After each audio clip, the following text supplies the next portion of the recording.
سلام، به ایالات متحده امریکا خوش آمدید. من میخواهم به شما بگویم که این کشور چگونه شروع شد و در نهایت به ایالات متحده امریکا تبدیل شد. اولین مردمانی که در این سرزمین زندگی کردند مهاجرانی بودند که از مناطق مختلف آسیا به این سرزمین آمده بودند. آنها چند دسته بودند که گاه گاه با هم جنگ می‌کردند. این افراد اغلب به عنوان امریکایی های هندی یا سرخپوستان اصیل امریکایی شناخته می شوند. آنها بیشتر شکارچی و گرد آورنده بودند و در نقاط مختلف این سرزمین زندگی می کردند. اولین مردم اروپایی که به این سرزمین آمدند به دلیل مشکلات مذهبی که در کشورهایی که در آن زندگی می کردند به وجود آمده بود. حکومت و کشورهای مختلفی که در آنها زندگی می کردند بر نظامهای مذهبی اقتدار داشتند و اجازه نمی دادند گروههای از مردم بر اساس اعتقادات مسیحی خود زندگی کنند. برخی از این افراد تصمیم گرفتند وطن خود را ترک کنند و به این سرزمین بیایند تا در اینجا آزادانه بر اساس اعتقادات مذهبی خود زندگی را در پیش گیرند. مردم از چندین کشور مختلف آمده بودند. فرهنگ‌های آنها متفاوت بود و تفاوت‌های در نحوه اجرای اعتقادات مسیحیشان داشت. اما همه آنها از کتاب مقدس مسیحیان به عنوان راهنمای خود استفاده کردند. این مردم در ضلع شرقی این سرزمین جدید به نام امریکا در نقاط مختلف زندگی می کردند. در نهایت 13 گروه مختلف وجود داشت که هر کدام در منطقه خود بودند. هر منطقه جداگانه مستعمره نامیده می شد و هر یک از آنها رهبری خاص خود را داشتند. همه آنها متفاوت و مستقل از یکی دیگر بودند، اما همه آنها تحت کنترل بریتانیا بودند. خداوند این مردم را برکت داد، زیرا آنها می‌خواستند خدا را گرامی بدارند و می‌خواستند مطابق آموزش‌های موجود در کتاب مقدس زندگی کنند. قوانین در همه این مستعمرات بر اساس اعتقادات مسیحی بود که تأثیر خوب بر مردم داشت. حتی افرادی که اعتقادات مسیحی خود را انجام نمیدادند به شدت از این قوانین اخلاقی قدردانی می‌کردند. هنگامی که سیستم‌های آموزشی در هر مستعمره توسعه یافت، کتاب مقدس شامل آموزش از سوی مردم می‌شد. ارزش‌های دینی و اخلاقی در کنار دروس معمولی مانند خواندن، نوشتن و ریاضیات جا داشت. کالج‌ها و دانشگاه‌ها نیز پابند بر کتاب مقدس بودند و در حین تحصیل دانش آموزان بر ارزش‌های اخلاقی خوب اصرار داشتند. هر کسی که تحصیل کرده بود از کتاب مقدس و آموزش‌های آن آگاهی خوبی داشت. اولین مسیحیانی که به این سرزمین آمدند بسیار به اعتقادات مسیحی خود وابستگی خاص داشتند. با گذشت زمان زندگی آسان‌تر شد. نواسه های این افراد تعهد خود را نسبت به تعالیم کتاب مقدس از دست دادند.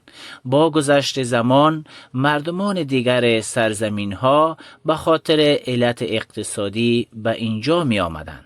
با گذشت زمان افراد بیشتر تمرکز خود را بر زندگی مطابق با ارزش ها و اهدافی که در کتاب مقدس آموزش داده شده از دست دادند.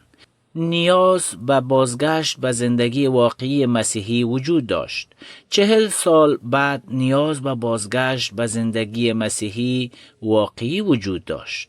با تولد واقعی ملت که به ایالات متحده امریکا معروف شد، خداوند در زندگی تعدادی از شبانان مختلف حرکت کرد که در سراسر انگلستان و مستعمرات رفتند و مردم را برای گردانی از اعمال غیر اخلاقی که در حال توسعه بودند فرا خواندند تا به زندگی واقعی مسیحی برگردند. بسیاری از مردم به پیام آنها جواب مثبت دادند. آن دوره از زمان به عنوان بیداری بزرگ شناخته شد، یا گاهی اوقات به عنوان اولین بیداری بزرگ شناخته می شود، زیرا این اتفاق در همه مستعمرات تقریبا در یک زمان رخ داد و یک اتحاد تاثیرگذار بر این 13 مستعمرات و فرقه های جداگانه به وجود آمد. این امر در واقع باعث شد که 13 مستعمره با هم متحد شوند، زمانی که آنها مجبور به جنگ با بریتانیا شدند. زمانی که انگلیس ها محدودیت های شدیدتری برای این 13 مستعمره ایجاد کنند، نمایندگان هر یک از مستعمرات گرد هم آمدند و تصمیم گرفتند استقلال خود را از انگلیس اعلام کنند. مستعمرات دیگر مستعمره انگلستان نخواهد بود، بلکه به ایالت‌های مستقل تبدیل می شدند و با هم متحد شده به نام ایالات متحده امریکا نامیده می شدند.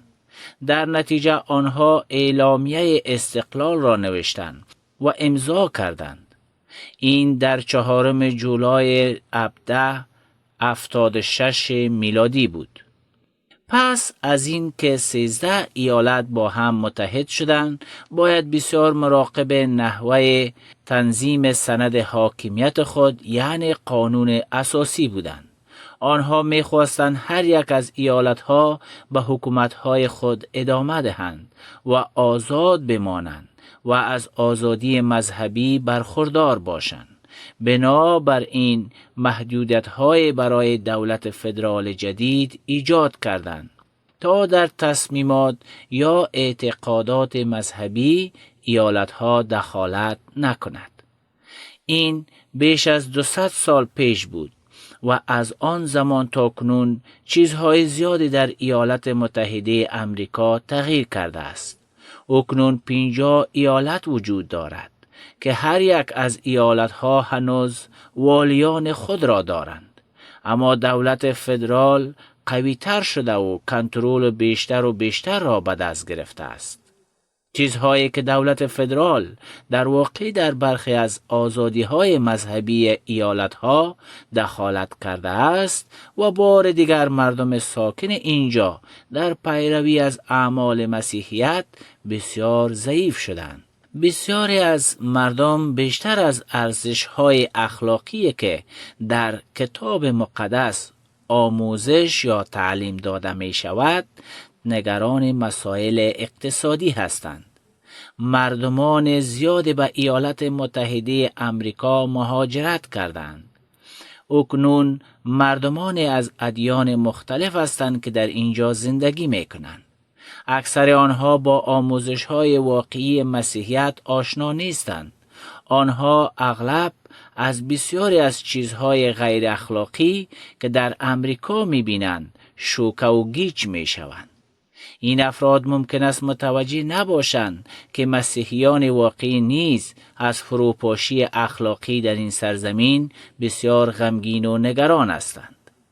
در این سرزمین در حالی که شما آزاد هستید که دین مورد نظر خود را در اینجا در این سرزمین انجام دهید، امیدوارم که برخی از داستانهای کتاب مقدس را هم گوش دهید که برای افراد ساخته شده است که انگلیسی به عنوان زبان دوم صحبت می کنند. چیزهای مهم را خواهید شنید که کتاب مقدس در مورد چگونگی زندگی با دیگران می آموزد. بسیاری از این داستانهای کتاب مقدس به زبانهای دیگر در کشورهای سراسر جهان نیز موجود است. آنها برای گوش دادن به طور رایگان در وبسایت www.globalrecordings.net یا در تلفن‌های اپ 5Fish این مواد به دسترس قرار دارند.